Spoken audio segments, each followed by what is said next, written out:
de trouver une solution amiable. Arrivée il y a 15 jours de Russie, Julia, 20 ans, s'apprête à passer une année dans cette famille bordelaise comme jeune fille au pair. Une solution idéale pour cette mère de famille de 3 enfants qui a choisi ce mode de garde pour son aspect pratique et convivial. C'est un peu comme une grande sœur pour elle, il y a une vraie complicité.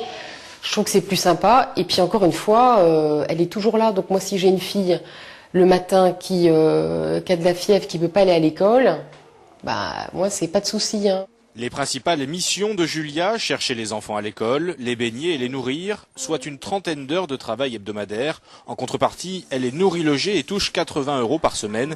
Mais c'est surtout pour elle l'occasion de s'imprégner de la vie française. Je viens ici pas pour l'argent. Je viens ici pour expérience et je voulais améliorer mes connaissances. Garant de cette bonne entente entre la famille et les jeunes filles au pair, l'association Oliver Twist, installée à Pessac, elle place 150 à 200 étudiantes étrangères chaque année en Gironde et c'est elle qui se charge de sélectionner leur profil. C'est vrai qu'on a leur dossier complet, on leur demande aussi un extrait de casier judiciaire. Les jeunes filles doivent avoir déjà de l'expérience.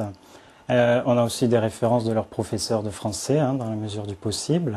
Pour la famille, employer une jeune fille au pair revient à 500 € par mois, soit à peu près le coût d'une garde traditionnelle, avec l'assurance d'apporter à ses enfants une culture différente.